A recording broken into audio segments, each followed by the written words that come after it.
Saudações, saladeiros! Sejam muito bem-vindos! Se você é novo por aqui, não se esqueça de se inscrever no canal e ativar o sininho para acompanhar o nosso conteúdo e receber uma notificação toda vez que um vídeo novo sair. Também já deixa o like no vídeo para o YouTube entender que ele é relevante para você e para você poder apoiar o canal Salada Atômica. E olha só, hoje a gente vai falar sobre a Taylor Swift e principalmente sobre uma notícia que já é uma notícia velha, só que eu sou um cara um pouco atrasado com essas notícias do mundo dos famosos.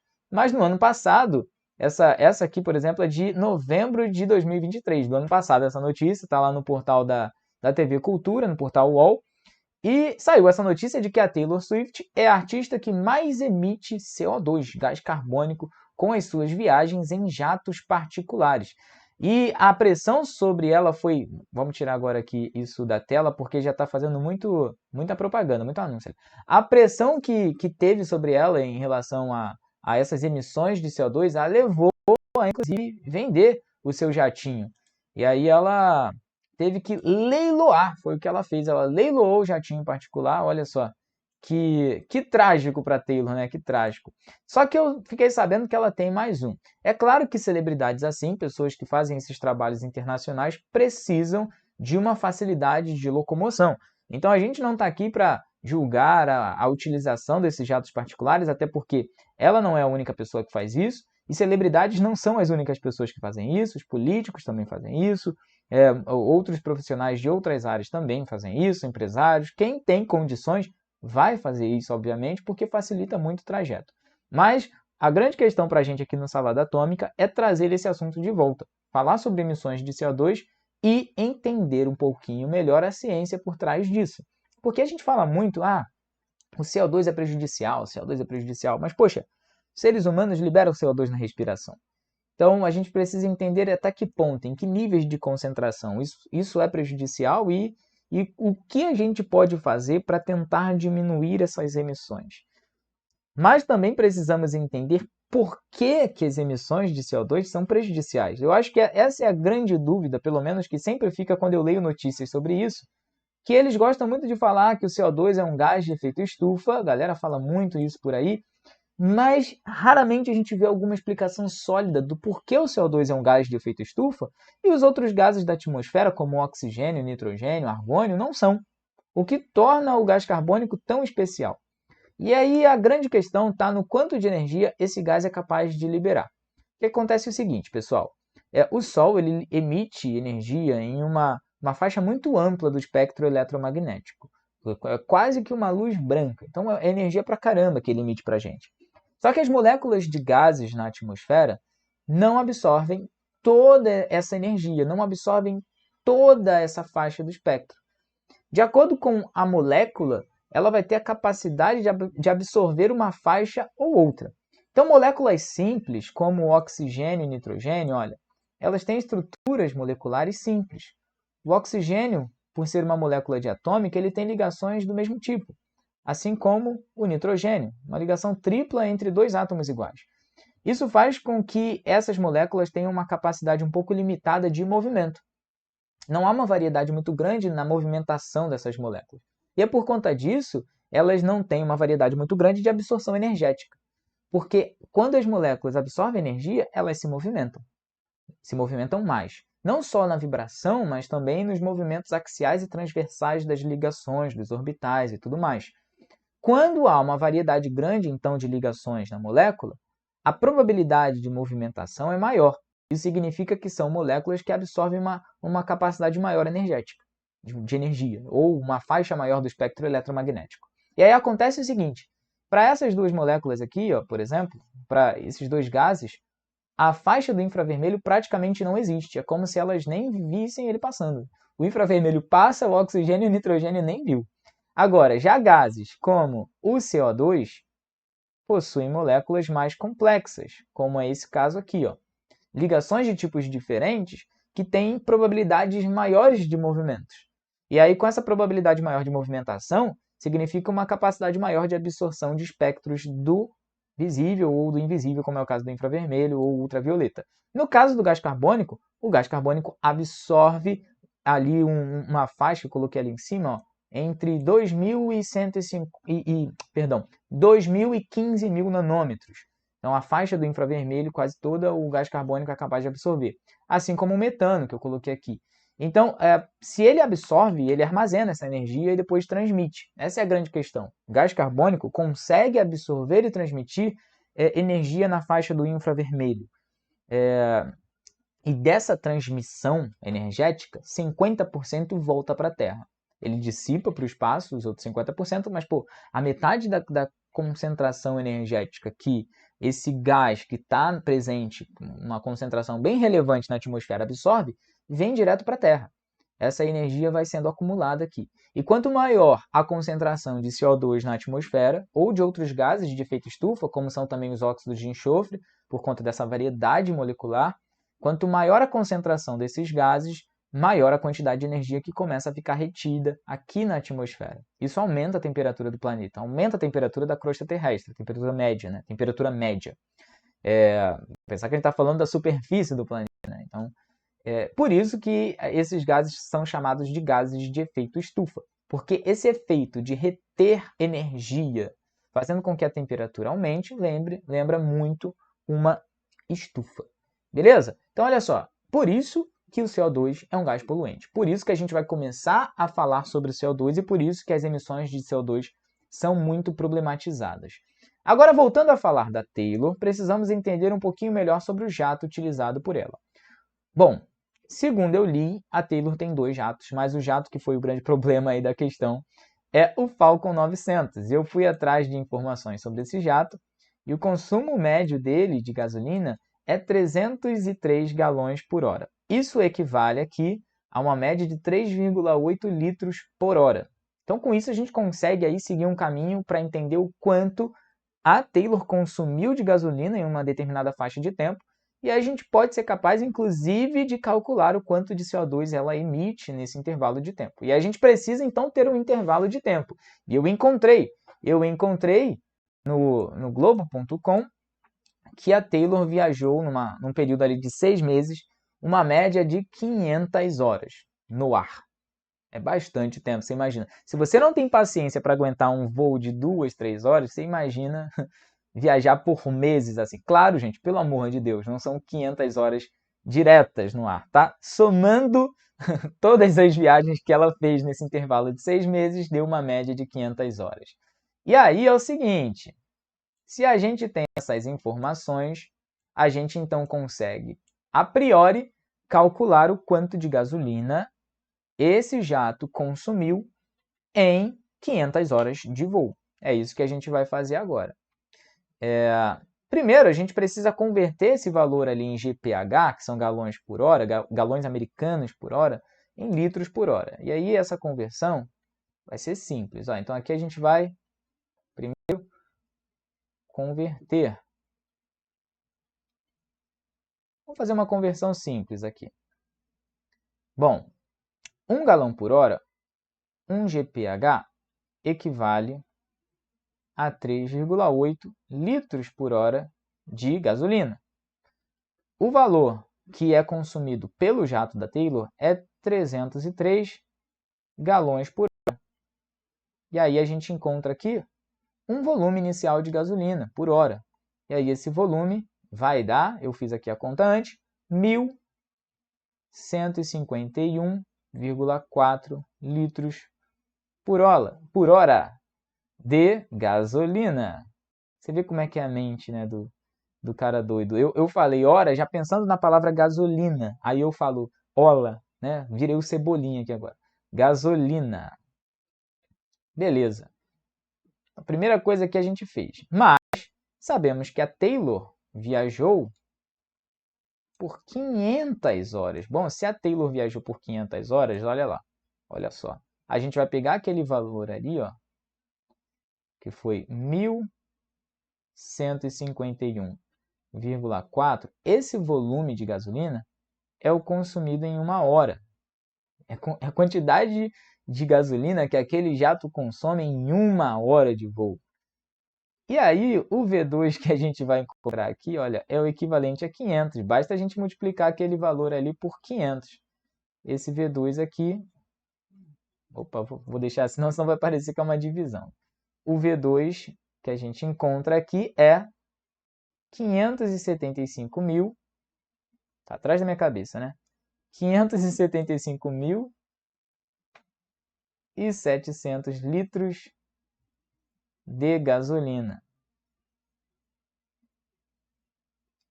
575.700 litros de gasolina em 500 horas de voo, em 6 meses. Esse é o consumo de gasolina da Taylor em uma viagem de 6 meses durante a turnê que ela fez no ano passado.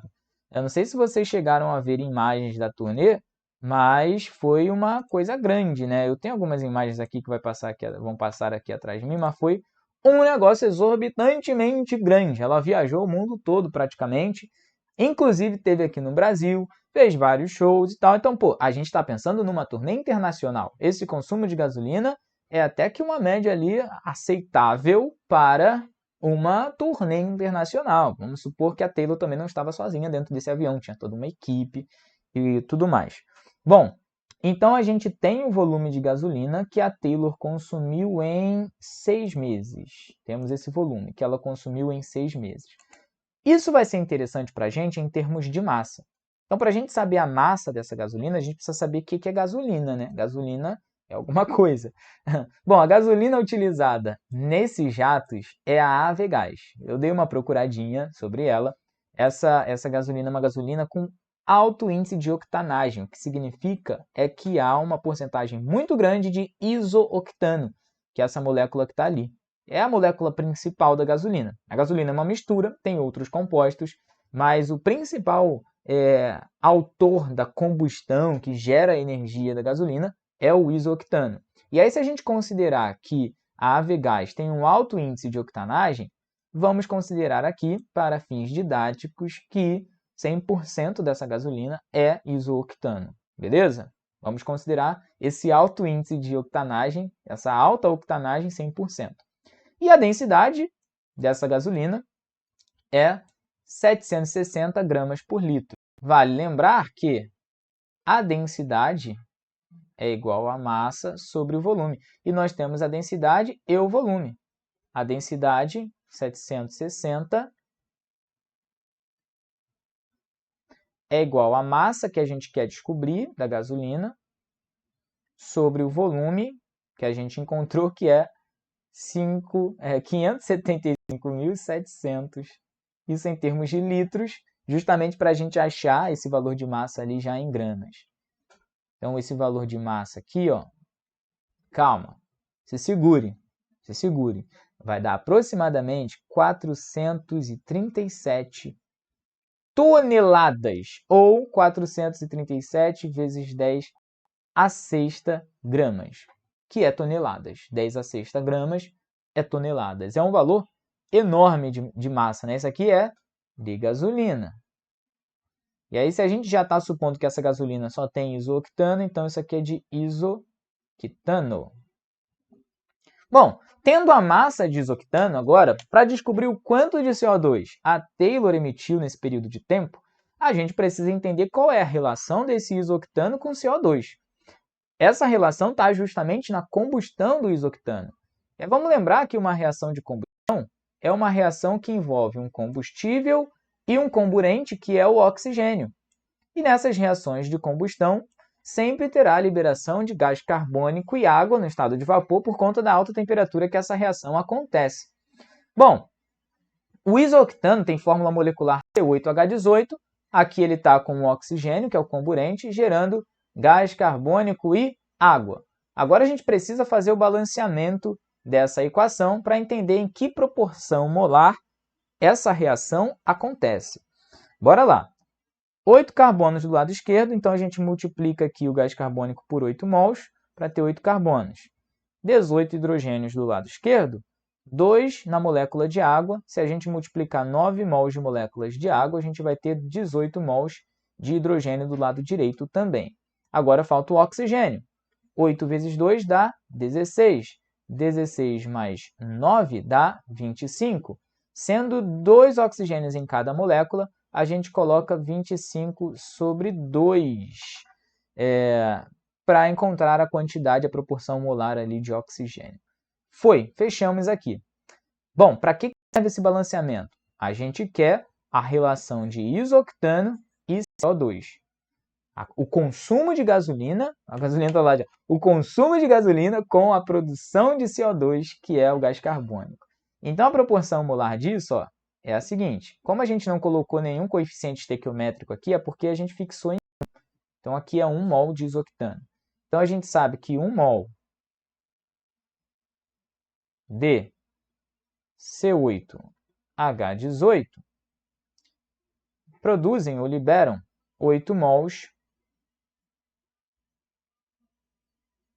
de CO2, gás carbônico. Meu vizinho resolveu fazer obra hoje. Muito obrigado, amigo. Nem sei quem é você, mas você está colaborando muito aqui para o Salada Atômica. Bom, então a gente já tem uma relação molar. Falta agora a gente saber qual é a massa molar desses caras todos aqui, né? A massa molar do isoctano, a massa molar do C8H18, vamos dar uma ampliada aqui, e a massa molar do CO2. Bom, a massa molar do CO2 é 44 gramas por mol. 12 do carbono mais 32 dos dois oxigênios dá 44. E a do isoctano, eu já fiz aqui a conta antes, não sou bobo nem nada, e deu 114. 114 gramas por mol. Já temos então as massas molares. Sabendo que aqui teve a reação de 1 mol de isoctano, nessa proporção da reação, da equação que a gente balanceou, então a gente vai multiplicar essa massa molar por 1,114 gramas. Isso é proporcional a 8 mols de CO2. 8 mols de CO2 multiplicado pela massa, então a gente vai colocar 8 vezes 44 gramas. A gente não coloca mais gramas por mol, porque a gente já está multiplicando por 8 mols. Então, ali a gente já tem a proporção de massas de isoctano para CO2. Agora, a gente vai colocar aqui, olha, a massa de isoctano que a gente calculou lá em cima, né? Que é 500 e pouco, né? 500, não, cadê? Eu anotei aqui. É 1.000 e alguma coisa? Cadê? Vamos subir aqui para encontrar a massa do isoctano. Tá ali, ó. 437 toneladas, ou 437 vezes 10 a sexta gramas. Vamos deixar assim, 437 vezes 10 a sexta? 437 vezes 10 a sexta gramas. Isso é a massa do isoctano que a gente encontrou, que foi consumida pela Taylor, ou pelo jato da Taylor, na verdade. A Taylor não bebe gasolina, mas foi consumida pelo jato da... Não sei se ela bebe... Eu não sei se ela bebe gasolina, mas foi consumida pelo jato da Taylor nesse período aí de 6 meses, né? 500 horas de voo, essa massa de isoctano. Então, a gente precisa agora só fazer essa regrinha de 3 para descobrir a massa de CO2. E aí, esse valorzinho aqui, ó, esse M de CO2, essa massa de CO2, vai dar para a gente, fazendo aqui a continha, que eu já fiz aqui no meu cadernito, 1.350 vezes 10 a sexta gramas, ou 1.350 toneladas de gás carbônico. É bastante coisa. Bom, então a gente acabou de utilizar aí um monte de recurso que a gente aprende na escola para descobrir quantas toneladas de CO2 a Taylor realmente emitiu nesse período de 500 horas de voo, nesses 6 meses, tá?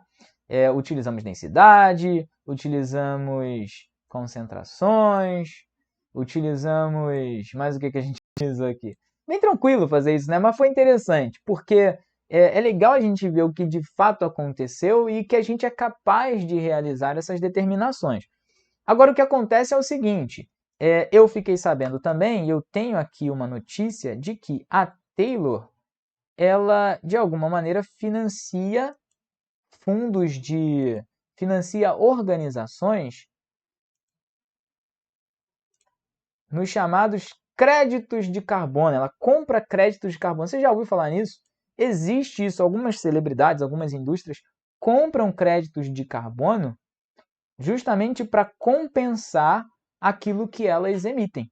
E aí nessa compra de crédito de carbono, essa notícia está aqui no site da BBC, essa compra de crédito de carbono, está aqui, ó, ela funciona da seguinte forma: essas celebridades, essas personalidades financiam empresas que, de alguma maneira, criam alguns mecanismos de recuperação do meio ambiente, alguns mecanismos de preservação do meio ambiente. Então, são empresas que vão lá e plantam quantidades bem grandes de árvores, são empresas que desenvolvem alguns tipos de filtros para esses emissores de gás carbônico, ou são centros de pesquisas que buscam, de alguma maneira, a redução desses gases poluentes. Então, é legal a gente entender como é que funciona isso e ver que, para a economia e para o mundo capitalista que a gente vive, né, não dá para a gente simplesmente estalar os dedos e evitar que todo mundo emita CO2. Eu sei que é o sonho de muita gente, é o nosso sonho que isso acontecesse, mas a gente precisa realmente entender como é que isso age, isso é trabalhado de maneira real no dia a dia. Então, um abraço, um beijão para todos os Swifters que me acompanharam até agora, olha só.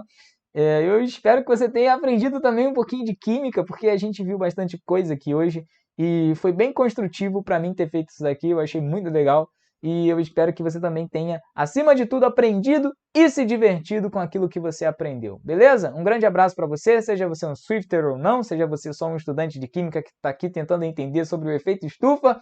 Um grande beijo, obrigado por ter ficado até aqui. Se inscreve no canal, ativa o sininho, deixa o like no vídeo e me segue lá no Instagram, @saladatômica. E eu vou abrir para você tirar o print agora. E esse daqui ficou bem grande, né? Como é que vai ficar? Vamos lá, rápido, coisa rápida, Thiago. Vai lá, vai lá, vai lá. Caraca, aparece até o mapa do Brasil. Valeu, galera. Tira o print. Fui. Beijão.